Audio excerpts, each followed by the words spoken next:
My triple captain is active on Isak going into double game week 32, but the big question is it too much of a risk with those minutes concerns? We're going to discuss that in today's video alongside my game week 32 team selection. So as always, if you're looking forward to it, make sure you drop a like and of course, hit that subscribe button for daily fantasy content. Enough waffling, let's get into today's video. So first up, a quick recap on game week 31, because when we done the transfer plans video, we still had the Newcastle game to play. I spoke about how I needed a miracle in that game, and it came to fruition, thankfully. So it ended up being my second best game week of the season. I think I had a game week rank of around 150k, and that was massive for my overall rank. I jumped from 135k to 88k in the world, and the dreams of a top 50k are still on the cards. So 65 points in total, but as you can see, the Newcastle boys doing all of the heavy lifting, with Livramento with that assist and clean sheet equaling 11 points, and Jacob Murphy with that 16-pointer was absolutely delicious for game week 31. I cannot sit here right now and say to you I was expecting that from Jacob Murphy, but we knew it was up against one of the worst teams in the league, and these things can happen. The only downside really was could have had a bit more if Alexander Isak just picked up any sort of attack in return, because after Mo Salah's blank, with a lot of managers going for him this captaincy, it felt like Monday night when we had the confirmation that Isak was starting that we were going to feast. So thankfully the other two did deliver, otherwise it would have been a really disappointing night. Otherwise, we discussed the other players that performed. Basically it was the Palace duo in Munoz and Mateta alongside Vardial. So 65 points. I rolled my transfer to give me 2 for game week 32, and it was a great green arrow, which was really needed at this stage of the season. Let me know any points you got in the comment section. But let's now move forward into double game week 32 and the important question, do we triple captain Alexander Isak? So for a lot of FPL managers, we're coming into the business end of the season right now regarding our chip strategies. Some managers have all their chips available, some have none. For context, I currently have my triple captain, bench boost and free hit still available. And if you were to say to me, what is your chip strategy, and I was forced to say one, it probably would be triple captain 32, game week 33 bench boost and a free hit in game week 34. Now I'm using Ben Krellin's spreadsheet here. Shout out to the GOAT. Make sure you do follow him on all of the usual stuff like Twitter and Blue Sky. But as you can see, game week 32 is a double, game week 33 is a double, and game week 34 is a blank. So of course you need to consider these things when you are looking at your chip strategy. Now we are just looking at triple captain for this game week, and I wanted to highlight game week 32 options, but also what can you do with your triple captain if you're not using it in game week 32, because I do see a lot of managers thinking to themselves, you know what, I don't feel confident on a certain Isak's minutes, so I want to postpone it for later on in the season. The whole point of this is to give you an idea of who else you could go to. So in terms of game week 32, you have basically two options. It's going to be Isak and it's going to be Mateta. Yes, you could go rogue on an Eze, Sarr, Jacob Murphy. Personally, I don't love it. You want the big dog in those teams, and that is going to be Isak and Mateta. Mateta's fixtures away against City and away against Newcastle just don't scream enough value for me. So I think by default it is going to be Isak. Now, the most recent comments from Eddie Howe is that he is available. They aren't necessarily having to manage his minutes. So we see no reason why he can't play both games at home against a Man United team, of course, with Europa League first and second leg either side, and the Crystal Palace team who have so many games to contend with of course the FA Cup semi-final on the horizon. So game week 32 for Isak, as long as the press conference today from Eddie Howe is positive, I see no reason why Isak triple captain shouldn't be considered for managers. Now if you're of the opinion that it isn't for you, game week 33 is in the next best alternative, but of course you need to decide in game week 33 whether the bench boost is better or not. Let's say that the triple captain is the one for you. I think there's only two considerations, and that is going to be Saka with his away game against Ipswich and his home game against Crystal Palace. I think that's really favourable. And then we got Marmoush with his double away against Everton and at home against Aston Villa. Now, again, it's worth noting, Man City, a couple of days after the Aston Villa game, will have the FA Cup semi-final. So the minutes of Marmoush in that game could be a little bit hard to predict if Haaland is still not back, which we aren't expecting him to be. So Saka probably is the minutes safety pick in game week 33, Outside of that, I don't like any Palace players because, of course, the FA Cup semi-final, same of that for Aston Villa. So it's Saka or Marmoush, otherwise nobody in 33.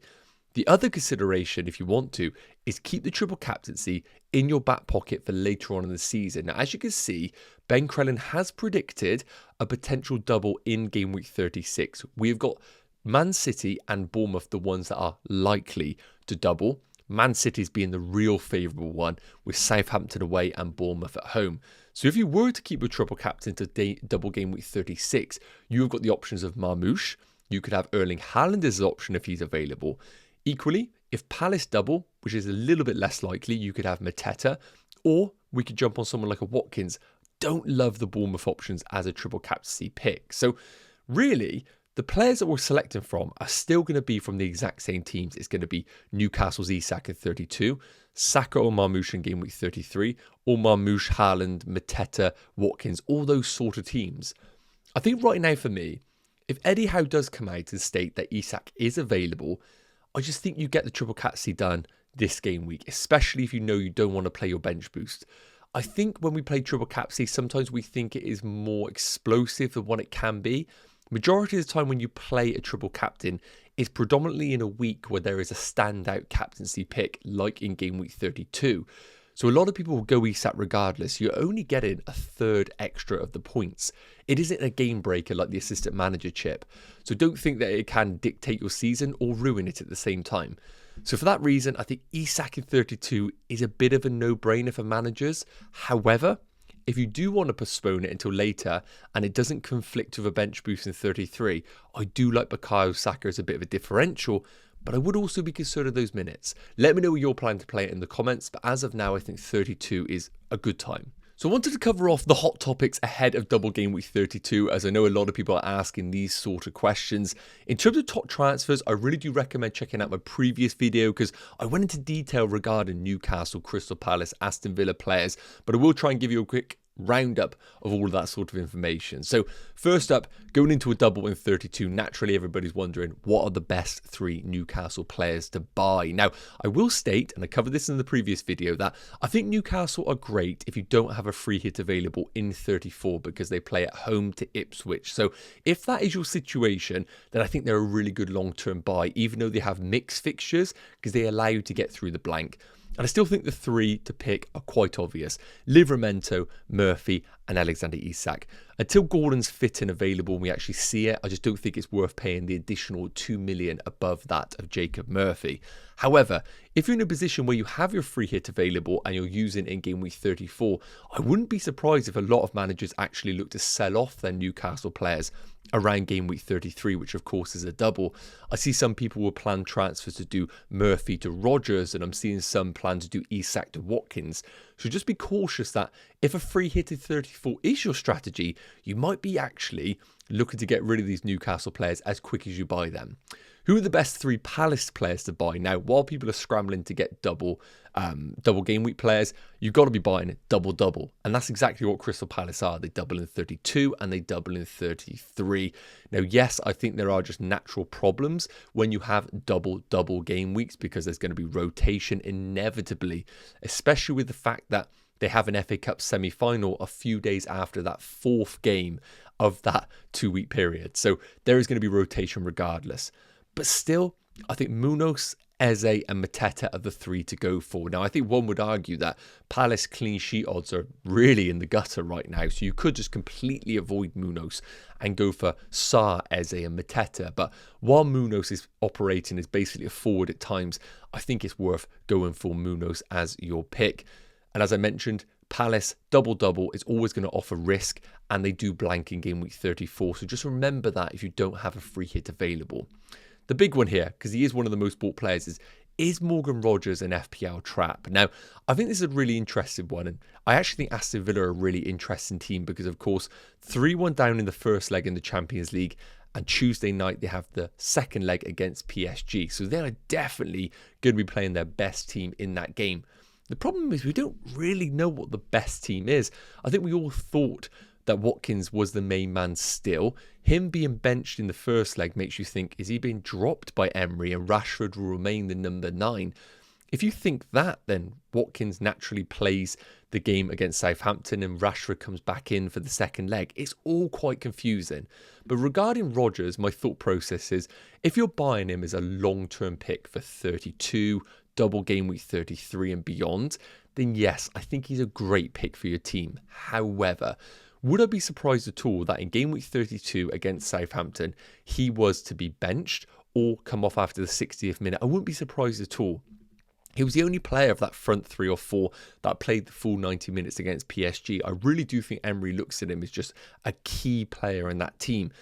I wouldn't be surprised if he did play significant minutes against Southampton and then play significant minutes once again against PSG. But if I was a betting man right now, wouldn't be surprised at all if his minutes were a risk in 32. Therefore, I think he is a bit of a trap for one game week in isolation. Now, game week 32 bench boost is an option that a lot of managers are using as well as the triple captain for the other part. So there is going to be a big division right now in 32. And I really think the general consensus is this. Absolutely play your bench boost if your squad looks fantastic and you're in a position where you know the minutes are going to be pretty consistent throughout all of those 15 players. Remember, the bench boost in 32 cannot have more than 6 players doubling. So historically, we try and bench boost with 15 players doubling. You physically can't get that in 32. So it's always going to look a little bit indifferent when you've got a lot of single game week players. However, if you're sat there right now with Arsenal players that you believe are going to play, Aston Villa players that you think are going to play against Southampton, and Brighton players that have Leicester, then happy days. I think the bench boost is fantastic. And I think the big thing is that we need to understand that we are in the middle of a first and second leg for Europa teams, Conference League teams and Champions League teams. So you just need to remember that. Villa, Arsenal, Spurs, Man United, Chelsea, all these teams have second legs to contend with after game week 32. So just don't be surprised if you were to see some unusual lineups in the weekend games. But I think a lot of teams still have a lot to play for in the Premier League, and I still think the teams will be strong to an extent. Finally, talking about rotation, if you are looking for a game week 32 differential, who would I go for? So I think the third pick here is going to be Strand Larsen. Now, I think Spurs obviously 1-0 against Frankfurt, going away from home in the second leg, nothing to play for in the league. I think it's going to be rotation in that Spurs team, and Strand Larsen's in brilliant form right now. Would not be surprised at all if he was to deliver once again in their home game. So I think Strand Larsen is a really underrated pick, and congrats to anybody that went there early doors. Next up, I would have Matoma. Obviously, with their game against Leicester, I think is really fantastic, and I do think his minutes are usually pretty damn good. I would have that as João Pedro, but I just don't know whether Welbeck or João Pedro were to start. But the number one is going to be an Aston Villa player naturally because of the Southampton game. And we're going to go for Asensio. Unless Emery's gone for a strategy of playing willing runners and obviously defensively sound players in the first leg, and at home he's going to go for a bit more of a baller FC pick with someone like Asensio, that might be the mindset behind it. But if you get 60, 70 minutes of Asensio against Southampton, that could really be the money pick. So Asensio is going to be the number one differential. So moving into my game week 32 team selection, and we have got so many headaches this game week. We've got benching headaches, hence why a bench boost has been a consideration. We got potential transfers. For context, I've got 2 free transfers, 0.7 million in the bank. We also got triple captaincy dilemmas because, of course, you can't play 2 chips at the same time. Otherwise, this could be an exceptional game week if we were allowed to do that. So first up, the goalkeepers, because we do have a deliberation here. We got Martinez away against Southampton and we got Raya at home against Brentford. Now, of course, both goalkeepers, both teams are midway through their Champions League fixtures. Aston Villa in a bit of a bad spot. Obviously going 3-1 down against PSG. Arsenal in a bit of a better position, but still have to play away against Real Madrid. I'm expecting rotation personally from both teams. I see no reason why the managers wouldn't do so. But I expect both the goalkeepers to remain in their respective teams. So it comes down to me, who do I think is the better attacking outfit? And I think it's going to be that of Brentford. I think if they do take out some key players, I think Arsenal still get the result. But I think defensively, it might hinder them a little bit if they do take out a Partey and a Declan Rice, for example. I just hope that maybe Southampton are so bad that they can't beat a second-string Aston Villa team. So currently, I'm sticking with Martinez. In terms of the defenders, now, of course, we need to address Gabriel because he is still injured, out for the season. And naturally, when a player is out for the season, you want to get rid of him early doors before the price continues to fall. However, look at my back three right now. We got Munoz with a double, Livramento with a double, and I'm currently playing Vardiel at home against Palace. If I was to sell Gabriel, it would be for an Arsenal defender in preparation for double game week 33. But I have no guarantee who is actually going to play in game week 32. And as I mentioned, if I'm expecting a rotated Arsenal team, I'm not even that bullish on a clean sheet. So I'm happy to stick with Gabriel for one more week. It's worth noting, if I was to bench boost this week, then of course I would sell Gabriel, but I want an Arsenal defender, and if I'm bench boosting this week with uncertainty about Arsenal as a team, that kind of guarantees to me why I'm not using my bench boost this game week. So the other deliberation is Concert versus Vardiel, but I don't know if Concert definitely plays against Southampton, so we're going to go for the guaranteed minutes of Vardiel and stick with this 4 that you can see on your screens. I'm pretty much locked in on his. Moving into my game week 32 midfielders, and I think they pretty much picked themselves.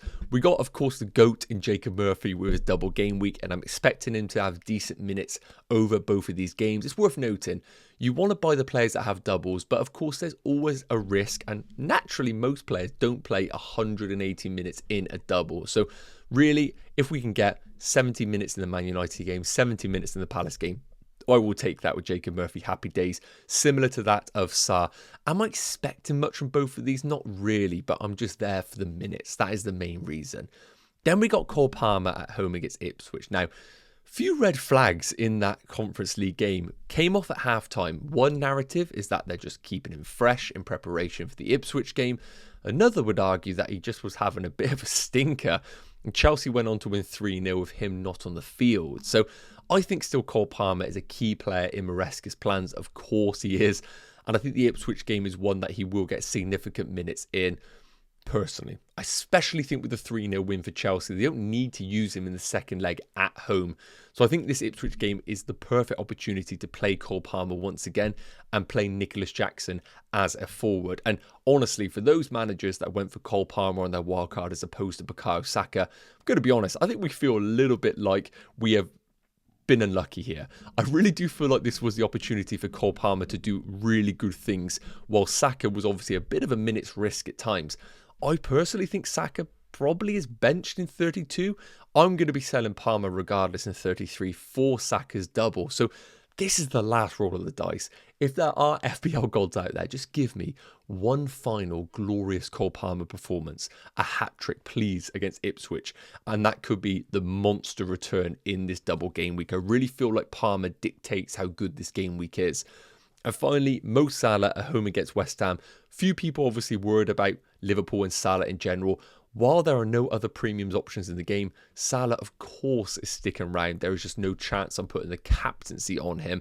But would I be surprised if Salah goes back to his goal-scoring ways against West Ham? Absolutely not. You can see here we've got Savinho on the bench at home against Palace. I'm going to be honest, he could do well. He was obviously playing no minutes against Man United. Anybody's guess whether he plays. He's in for me ahead of game week 33, where I hope I can just get some decent minutes from him. I have no reason to start him in this particular game week. So no transfers to be made in the midfield area. Moving into the game week 32 forwards, and again, pick themselves. We got Mateta with the double. Again, going back to the goal scoring ways in game week 31. And I can just hope that he gets 70 minutes in both and picks up a goal and assist. I'll be happy with that because I'm not expecting too much with the fixtures that they do have. And then, of course, the big dog, Alexander Isak, with the 2 home games. We will be monitoring the press conference from Eddie Howe because there's no world that I'm selling Isak unless they come out and say that he's actually injured. And even then, I'll be thinking to myself, is he just telling fibs? The big thing, of course, is going to be triple captaincy. We'll touch on that in a minute.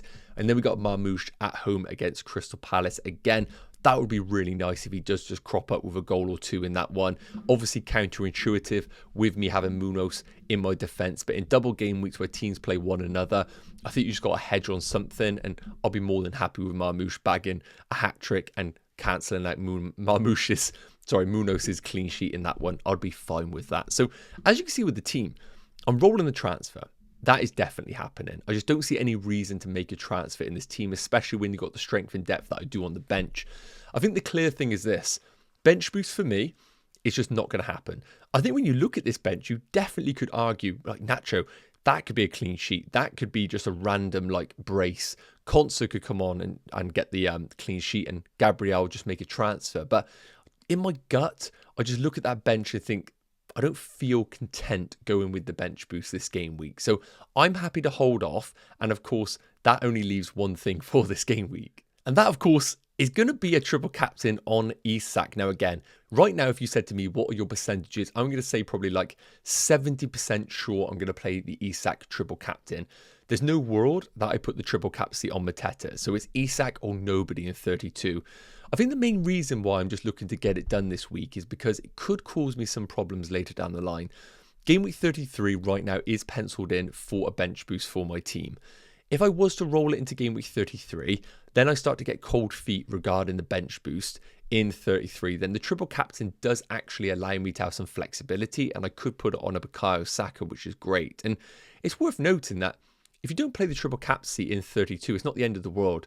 For me, I could do bench boost 33, free hit 34, and then keep that triple captain for later on in the season. And I do like that idea of, while others have used the triple captain, keeping it for later on in the season where I could have one last hurrah in the season and go out with a bang. That is great. However, we just don't know what that double game week is going to look like.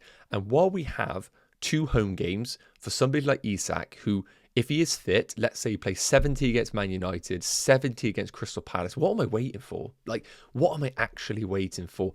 I am more than content to play that triple captaincy on Isak. So I'll monitor the press conference. If all good, this is how my team will look for game week 32, no transfers, and allow myself 3 free transfers for game week 33. Yes, guys, okay, that is going to wrap up today's Game Week 32 team selection video. Hopefully, I've covered off a lot of the good stuff. If I've missed any hot topics, please do put them in the comment section. I'll be sure to get to them. I will be doing a deadline live stream tomorrow where I will cover off any changes to my team if the press conferences reveal anything. Otherwise, I am pretty much locked in on my team. So as always, if you enjoyed it, drop a like, hit that subscribe button, and I will see you in tomorrow's stream. Take care. Cheers.